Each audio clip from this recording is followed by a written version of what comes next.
నమస్తే రమగారు. నమస్తే రమగారు, మంచి కథతో స్టార్ట్ చేద్దాం. ఒక వ్యాపారస్తుడి దగ్గర ఒక ఎద్దు ఒక గాడిద ఉన్నాయి. ఎద్దు గాడిద ఉన్నాయి.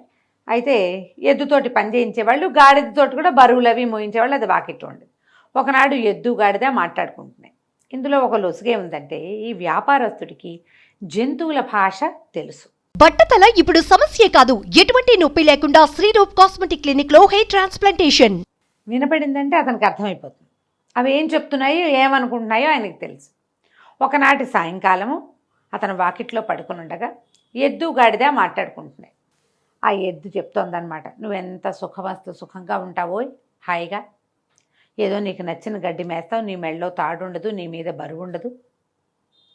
బరువు వేసినప్పుడు వేస్తారు, లేనప్పుడు లేదు. నువ్వు ఎంత నిదానంగా నడిచినా నీ కథ నడిచిపోతుంది. గాడిద నిదానంగానే నడుస్తుంది, పరిగెత్తదు గుర్రంలాగా, గాలపింగ్ అవి ఉండవు దానికి, అటా పోతూ ఉంటుంది. ఏదైనా ప్రయాణాలప్పుడు నిన్ను వాడతారు, లేకపోతే నువ్వు ఇష్టారాజ్యంగా తిరుగుతావు, స్వేచ్ఛ విహారివి నువ్వు. నా బతుక్కి స్వేచ్ఛ లేదు, పాడు లేదు. ఈ కట్టువైకేసి కట్టేస్తారు, తెల్లవారేసరికి నా మెడ మీద కాడి పడిపోతుంది. ఇక దున్నో అని దున్నిస్తారు, మెళ్ళు పుళ్ళు పడిపోతున్నాయి. ఏదైనా ప్రయాణం అనగానే బండి కట్టేస్తారు, బండి కాడి మోసి ఈ కాడి మోస్తే ఏది నాగలి మోస్తే ఏమో ఒక బరువు, మట్టి దున్ను బరువు అంతా, మట్టి దున్ను ప్రెషర్ అంతా నా మీదే కదా. అక్కడి నుంచి ఒంటెత్తి బండి, మా బండి ఉందిరా అని ప్రతి వాళ్ళని పిలిచి బండి ఎక్కిస్తారు. ఆహారమా అంతంత మాత్రం. నా దారిని నేను పోయి రుచికరమైన గడ్డి మేయటానికి వీలుండదు, ఎండుగడ్డి వేస్తారు. పొలంలో అంతా పచ్చగా కనపడుతుంది, ఎక్కడ తలొంచి గడ్డి మేయటానికి అవకాశం ఏముంటుంది? దానికి అవకాశం లేదు. నా జీవితం ఇట్టా అయిపోయిందని ఎద్దు చాలా దుఃఖంతో పరిపరి విధాలుగా వాపోయింది. గాడిదంది, అయ్యో తండ్రి, నీకెంత కష్టం వచ్చింది, ఓ పని చెయ్యి, రేపొద్దున తోలుకెళ్తారు కదా, నువ్వు నడవడం మానే, కూలబడిపో, ఆహారం మానేసి, తిండి తినద్దు, నీకేదో జబ్బు చేసిందని నిన్ను చేయటం మానేస్తారు. ఓ జబ్బు చేసింది అనుకుంటారు కదా, పనికి కొట్టేయి, పనికి మొండికెత్తమని గాడిద ఎద్దుకి సలహా చెప్పింది. విషయం అంతా విన్నాడు వ్యాపారస్తుడు. పొద్దున్నే పాలేళ్ళు ఎద్దుని తోలుకుపోయారు. తోలుకెళ్ళేసరికల్లా ఎద్దు ఇట్ట ఘాట్లోకి వెళ్ళంగానే, అదే మా చేలోకి వెళ్ళంగానే కూలబడిపోయింది. ఎంత కొట్టినా, ఎంత కేకలేసినా లేవల. మోకాళ్ళది కాళ్ళు ఇట్లా మడిచేసింది, బుర్ర పక్కకు వేళ్లాడేసింది. ఏం చేయాలి? సరే, వాళ్ళు ఏం చేశారు, దానికి ఏదో మందు పెడదామని ట్రై చేశారు. మందుకు పుచ్చుకోలేదు, మంచినీళ్ళు తాగలేదు. అతి కష్టం మీద నలుగురు కలిసి లేవదీసి ఎట్టా ఆగొట్ట ఇల్లు పొలము దగ్గర ఏమన్నా ఇంటికి తోలుకొచ్చి ఈ ఘాట్లో పెట్టుకుని పడేశారు. లోపలికి పడేస్తే అది హాయిగా అక్కడున్న గడ్డిని నెమరు వేస్తూ సుఖంగా విశ్రాంతిగా కూర్చుంది ఎద్దు. ఆయన అన్నాడు, అరే ఎద్దు ముండికేసింది కదా, గాడిదని గట్టండ్రా అన్నాడు. అనగానే హడిలిపోయింది గాడిద. ఎక్కడికి తీసుకెళ్తున్నారో దానికి అర్థం కాల, దానికి తెలియలా ఏం చేయబోతారో. సరే, బయటికి తీసుకెళ్ళి గాడిద మెడ మీద కాడేసి దాంతో దున్నిచ్చారు. సాయంత్రం అయ్యేసరికి గాడిదకి గుట్లోకి వచ్చినాయి. దానివల్ల అవ్వలేదు. అంతేగా, ఇంత బరువేట ఎద్దు ఎంత ఎత్తు ఉంటుంది, ఎంత బలిష్టమైంది, గాడిద ఎంత ఉంటుంది, దాని బతుకు పాపం. అక్కడి నుంచి ఈయన అన్నాడు, రేపటి నుంచి ఎద్దెటాకు మూలపడింది కాబట్టి గాడితోటి దున్నిద్దాం, దాన్ని అక్కడే ఉంచేసేయండి ఎద్దుని, దీని సంగతి చూద్దామన్నాడు. గాడిదకి అర్థమైపోయింది, అమ్మో వీళ్ళు ఇదే చేయబోతారని. ఒక్కొక్కళ్ళు వచ్చి ఊరిని గాడిద భలే దున్నింది అని మెచ్చుకోవటం. అంటే రేపటి నుంచి వీళ్ళు ఇదే పని చేస్తారుగా. అంతే. అక్కడి నుంచి సాయంకాలం అవ్వగానే ఇది సూర్మి అలాగా ఏడ్చుకుంటూ వెళ్ళింది గొడ్లశాలలోకి. వెళ్ళేసరికి అక్కడ ఎద్దు విశ్రాంతిగా కాళ్ళు చాపుకుని పడుకుని గడ్డిని నెమరు వేస్తూ రెస్ట్ తీసుకుంటాం.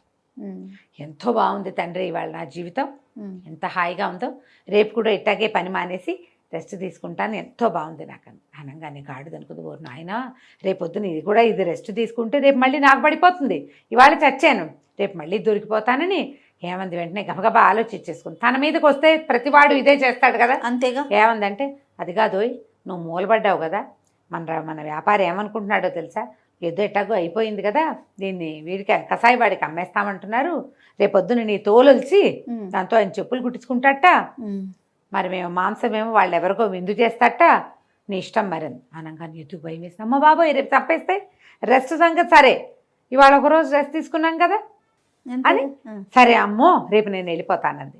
ఆ గుమ్మం బయటే నుంచున్న వ్యాపారస్తుడు పక్కపక్క నవ్వాడు. నవ్వుకుంటూ సరిపోయింది కదా. ఆయన ఒక్క అడుగు అటు వేసేసరికల్లా వంటింటి గుమ్మంలో నిలబడి ఇట్లా నడుమి చెయ్యి వేసుకుని చూస్తోంది వాళ్ళ ఆవిడ. ఎవరున్నారు అక్కడ అని అడిగింది. ఎవరు లేరే అన్నాడు. మరి ఎవరితోటి ఇకెక్కలాడుతూ మాట్లాడుతున్నావు నువ్వు అని అడిగింది. ఊరికే నవ్వానే అన్నాడు. ఊరికే నవ్వటం ఏంటి, ఒట్టిగా ఎవరైనా నవ్వుతారా? నువ్వు ఎవరితో మాట్లాడావో చెప్పు. ఎవరితో మాట్లాడలా, ఏదో గుర్తొచ్చి నవ్వాను అన్నాడు. ఏం గుర్తొచ్చిందో చెప్పు. తప్పులేదు. ఇక మొదలు. ఎందుకు నవ్వావు, అంత పకాలమని నవ్వు ఎందుకు వచ్చింది, ఏం గుర్తొచ్చింది, ఎవరితో సరసలాపాలాడితే అది జ్ఞాపకం వచ్చిందో చెప్పు. ఏమీ లేదంటాడు. ఆవిడ ఒప్పుకోదు. అక్కడి నుంచి ఆవిడ ఏం చేసింది, ఈయన ఈ జంతువుల భాష ఆయనకు తెలుస్తుంది. ఆ రహస్యం ఎవరికైనా చెప్తే ఆయన తల పగిలి చచ్చిపోతాడు. ఆయన ఆ విద్యకున్న శాపం అది. గొడ్డును ఇది గాడిద మాట్లాడుకుంటున్నాయి, దాని రోగం కుదిర్చాను అని చెప్పాడు అనుకో పెళ్ళానికి, అయినవుటు. చెప్పలేడు. ఎందుకు నవ్వావో చెప్పమంటుంది. ఏ విషయం గుర్తొచ్చిందో చెప్పడానికి ఏమీ విషయం లేదు. మసిపూసి మారేడుకాయ చేద్దామంటే ఆవిడ కాస్త ఆలోచించాలా. ఆవిడ మొహంచి కళ్ళు తిప్పట్ల ఇలాగే చూస్తాను. ఏం చేయాలో తెలియలే. సరే చెప్తానన్నాడు. ఇక ఆవిడ ఏమంది, నేను ఇంట్లో నుంచి వెళ్ళిపోతా, పుట్టింటికి వెళ్ళిపోతాను, లేదా ఉరిపోసుకు చచ్చిపోతాను, నువ్వు చెప్పాలి నిజం. నువ్వు ఎందుకు నవ్వావో చెప్పు, ఎందుకు చెయ్యిపోయావో చెప్ప. ఇప్పుడు ఎవరికో చెయ్యిపోయావు, వాళ్ళు ఎవరో వెళ్ళిపోయారు, ఇంట్లో వాళ్ళని అడిగారు, ఎవరికి చెయ్యిపోయామంటే ఊరికే చెయ్యిపోయా అంటే నమ్ముతారా? ఎందుకు నవ్వావని భార్యలో భర్తలో ఎవరో ఒకళ్ళని ఎప్పుడో ఒకప్పుడు అడిగే ఉంటారు కదా. అంతే. ఏం గుర్తొచ్చి నవ్వావు, అదే సమాధానం చెప్పాలిగా. అక్కడి నుంచి ఇక ఏమనుకున్నాడు, చావడానికి రెడీ అయిపోయాడు. చెప్పేయాలి, ఇంకా ఈ రహస్యం చెప్పేయాలి. కాకపోతే దాని టైం చెప్పేస్తే పుసుకొని చచ్చిపోతే ఈ ఇల్లు వాకిలి వీలునామా ఇవన్నీ ఏట. అక్కడి నుంచి ఏం చేశాడు, గబగబా వీలునామా రెడీ చేశాడు. చుట్టాలు పక్కాలు అందరినీ ఒకసారి కంటితో చూద్దామని అందరినీ రమ్మన్నాడు. కూతుళ్ళు, కొడుకులు, ఒకళ్ళిద్దరు మనవలు, వియ్యంకుళ్ళు, బావమరుదులు, 2-3 మరదళ్ళు, 2 వదినగారులు, మొత్తం గుంపంతా చేరారు వీళ్ళింటో. చేరాక ఏమైంది, ఇంతలో వాళ్ళ ఇంట్లో ఒక కుక్క కోడి కూడా ఉన్నాయి. ఆ కుక్క అదే పనిగా ఆయన కేసు చూస్తూ పాపం చచ్చిపోవడానికి సిద్ధపడ్డాడు మహారాజు అనుకుంటూ దీంట్లోకి చూసింది. మన కోళ్ళ దీంట్లోకి, కోళ్ళ గూడు ఉంటుంది కదా, ఒక పెద్ద గూడులో ఒక పెద్ద పుంజు 50 పెట్టెలు ఉన్నాయట. కోడి పుంజు ఒకదాని మించి ఒకదాని మీదకి దాటుతూ ఆడుకుంటుంది వాటితోటి, పెట్టెలతోటి. ఈ కుక్క అడిగిందట, ఏమై పుంజు మన ఆసామేమో మనని పోషించేవాడేమో పెళ్ళానికి సమాధానం చెప్పలేక చావడానికి సిద్ధపడ్డాడు. నువ్వేమిటయ్యా అంటే, చక్కగా 50 మంది పెట్టల్ని భలే మెయింటైన్ చేసినావో, ఆయన ఒక్క పెళ్ళాన్ని మెయింటైన్ చేయలేకపోతున్నాడు. ఒక భార్యకి సమాధానం చెప్పలేక చావడానికి సిద్ధపడ్డాడు. నువ్వు ఒక్కడివి, ఒక్క పుంజుంది, 50 పెట్టెలుంటే ఇన్ని పెట్టెలతోటి సరసలాపాలు భలే బాగా ఆడుతున్నావు నువ్వు, ఏమిటో నీ రహస్యం అంటే. ఏముంది రహస్యం, ఎవరి మెథడ్స్ వాళ్ళకు ఉంటాయి. ఎందు పుంజు, సరే నీ మెథడ్ నీకుందనుకో, నీ రహస్యం నా చెప్పకు. మన యజమాని ఏం చేయాలంటే, ఏం చేయాలంటే లోపల తీసుకెళ్ళి విరగబాదేయాలి పెళ్ళాన్ని. ఇంకోసారి ఇలాంటి ప్రశ్నలు అడిగామంటే చంపేస్తానంటే సరిపోతుంది. అది అక్కడే నిలబడి ఉన్న యజమాని మొత్తం విన్నాడు. అర్థమైంది ఆయనకి. కుక్క కోడి మాట్లాడుకుంటున్నాయి, ఈయన వినపడుతున్నాయి కదా.